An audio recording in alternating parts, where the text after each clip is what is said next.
Okay. Okay. So, Jaganmohan Reddy గారు అసెంబ్లీకి సంబంధించిన అంశం ఏంటి ఇంకా ఆయన ఆల్మోస్ట్ ఇంక రానని చెప్పేసి నిన్న ప్రకటించేశారు. నిన్నైతే అటెండెన్స్ కోసం అంటారా? లేదంటే భయపడి వెళ్లారని చెప్పేసి టీడీపీ వాళ్ళు అంటారా? ఇవన్నీ ఉన్నా కూడా నిన్న వెళ్లారు. ఒక 11 నిమిషాలు ఉన్నారు. బయటకు వచ్చేశారు. ఈ పరిణామాలన్నీ చూస్తున్నప్పుడు జగన్మోహన్ రెడ్డి తీసుకున్నటువంటి నిర్ణయం పైన ఒక డిఫరెంట్ మాడ్యూల్స్‌లో వర్షన్స్ వినిపిస్తున్నాయి. ఏం చెప్తారు మీరు దీనికి సంబంధించి? ఫస్ట్ పాయింట్ ఏంటంటే జగన్మోహన్ రెడ్డి గారు భయపడి అసెంబ్లీకి ఒకరోజు సంతకం పెట్టేసిపోయాడా? ఇప్పుడు హ్మ్. చర్చ అంతా అదే. హ్మ్. అంటే డిస్క్వాలిఫికేషన్ అయిపోతాడు, అవును. భయపడిపోయినాడు అని. ఆ ప్రసక్తే లేదు. హ్మ్. 2 కారణాలు ఇచ్చా. జగన్మోహన్ రెడ్డి వ్యవహార శైలి ఉన్న చూస్తే ఆయన బ్లైమ్ అనేది ఆయన భయం అనేది ఆయన బ్లడ్ లో లేదు. భయం భయం బ్లడ్ లో ఉండదు. అట్లాంటి మాటలు మనం మాట్లాడలేం కానీ హ్మ్. భయం అన్నది జగన్మోహన్ రెడ్డి గారు చేయడు. హ్మ్. చేసేట్టుగా అంటే వైఎస్ఆర్ కాంగ్రెస్ పార్టీ స్థాపించి ఉండేవాడు కాదు. ఓకే. కాబట్టి భయపడే మనస్తత్వం కాదు. హ్మ్. నెంబర్ 1. నెంబర్ 2, డిస్క్వాలిఫై కోసమే అసెంబ్లీకి పోయాడు జగన్ అనుకుంటే ఇంకొక 1 ఇయర్ తర్వాత అసెంబ్లీకి పోయినా జగన్మోహన్ రెడ్డి గారి నాయకత్వం వైసీపీ ఎమ్మెల్యేలు డిస్క్వాలిఫై కారు. అవును. ఎందుకంటే as per norms 60 days 16 working days of assembly కంటిన్యూగా ఆబ్సెంట్ అయితే వారిని డిస్క్వాలిఫై చేయొచ్చు, అవును. రద్దు చేయొచ్చు అసెంబ్లీ. ఇప్పటికీ వైసీపీ ఆబ్సెంట్ అయింది కేవలం 15 రోజులే. హ్మ్.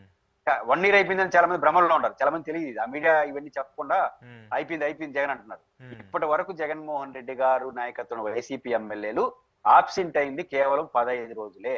హ్మ్. మీరు వాళ్ళ డిస్క్వాలిఫికేషన్ అనే చర్చ ప్రారంభించాలంటే ఇంకా 45 రోజులు ఆబ్సెంట్ కావాలి. ఇంకా ఓకే. 45 రోజులు ఆబ్సెంట్ అయినా కూడా 45 రోజులు ఆబ్సెంట్ అయితే ఆ తర్వాత నోటీస్ చేయొచ్చు. హ్మ్. అంటే 45 రోజులు ఇంకా ఉంది. 15 రోజులు ఆబ్సెంట్ గా భయపడిపోయి వెళ్ళిపోతారా? హ్మ్. అంటే ఎట్లా అంటే ఫస్ట్ 2 రోజులు సమావేశం జరిగింది. ఆ రెండింటికి పోయిన రోజులు. ఎందుకంటే హ్మ్. ప్రమాణ స్వీకారాలు అవి. తర్వాత 5 రోజులు జరిగింది. 5 రోజుల్లో మొదటి రోజు పోయినారు. మిగతా 4 రోజులు పోలా. హ్మ్. ఆ తర్వాత 11 రోజులు అసెంబ్లీ జరిగింది. ఈ 11 రోజుల్లో 11 రోజులు పోలా. ఇప్పుడు హ్మ్. ఎన్ని రోజులు కంటిన్యూగా ఆబ్సెంట్ అయినట్టు? 15 రోజులు. హ్మ్. ఇంకా 45 రోజులు కంటిన్యూగా ఆబ్సెంట్ అయిన తర్వాతనే యాక్షన్ తీసుకునే అవకాశం ఉంటుంది. ఇప్పుడు ఓకే. ఈ సమావేశాలు అసెంబ్లీ సమావేశాలు 21 అంటున్నారు హ్మ్. మార్చి. హ్మ్. మొత్తం లెక్కేసుకుంటే వర్కింగ్ డేస్ 20 రోజులు వస్తుంది అశోక్ గారు. హ్మ్. ఓకే. ఈ 20 రోజులు జగన్మోహన్ రెడ్డి మన పోకుండా 20 రోజులు కూడా జగన్మోహన్ రెడ్డి గారు ఆబ్సెంట్ అయినారు అనుకోండి. ఎన్ని రోజులు అవుతుంది? 35 రోజులు అవుతుంది. అవును. హ్మ్. మళ్ళీ జూన్ జూలైలో ఒకసారి, నవంబర్ లో ఒకసారి, మొత్తం కలిసి 20 రోజులు జరగదు. హ్మ్. అప్పుడు ఎనిమిది 50 రోజులే. అంటే వచ్చే మార్చిలో జరిగే బడ్జెట్ సమావేశానికి జగన్ హాజరై ఉన్నా డిస్క్వాలిఫై కాదు. ఓకే.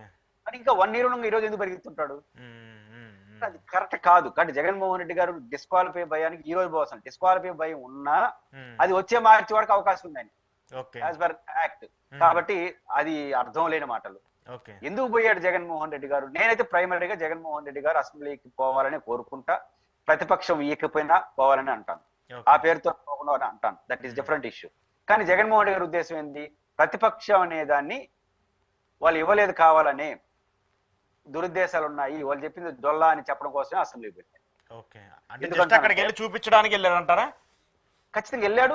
పనిలో పనిగా సంతకం పెట్టుంటారు. హ్మ్.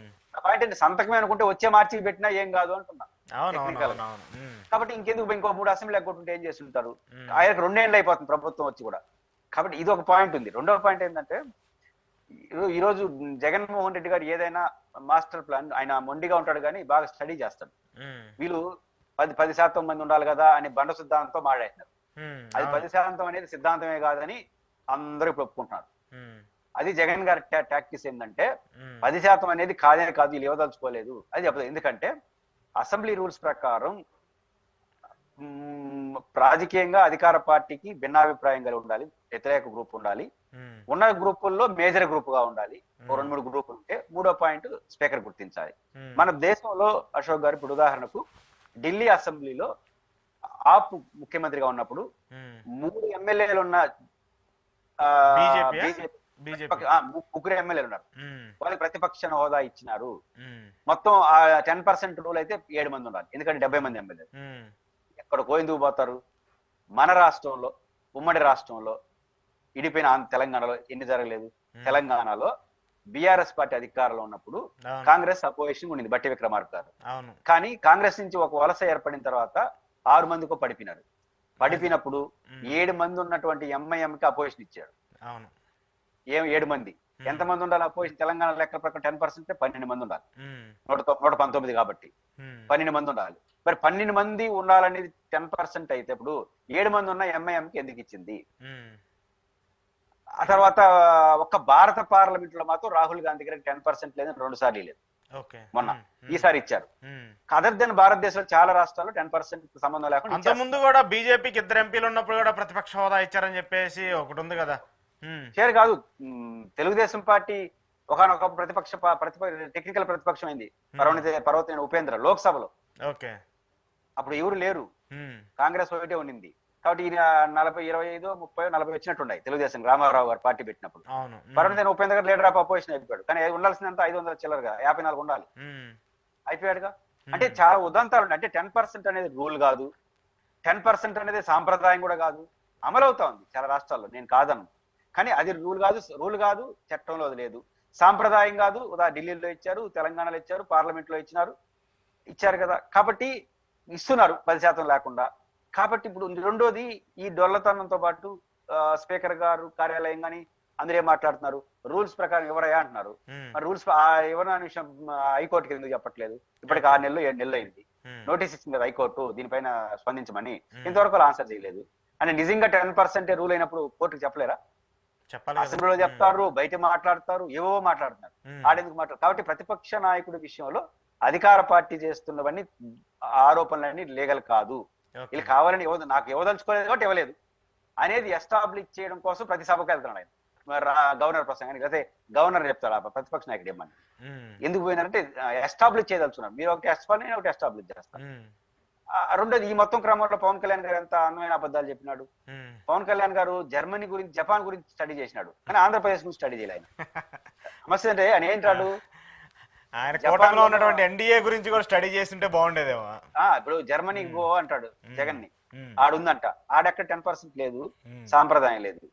రెండు సంబంధం లేని దామాస పద్ధతి అంటాడు. 21 మంది నాకీ లేదంటాడు. రూల్ ప్రకారం అసెంబ్లీ రూల్స్ ఏం చెప్తాయంటే, నేను ముందు చెప్పినట్టు అధికార పార్టీకి వ్యతిరేకంగా ఉండాలి రాజకీయంగా. మీరు అధికార పార్టీలో భాగస్వామి, నేను 21 మంది ఉన్నారు కదా అంటాడు. నాకు అర్థం కాదు. అప్పుడు ఆయన ప్రతిపక్షంగా రావాలి, అప్పుడు కూటమి నుంచి రావాలంటే విడిపోతే ఇస్తారండి, విడిపోతే ఇస్తారు. విడిపోతే కూడా 21 మంది ఆయనతో ఉండాలి కదా. 21 మందిలో 10 మంది పోతే అంతే కదా, మళ్ళీ 17 మంది మొదలకు వస్తుంది. కాబట్టి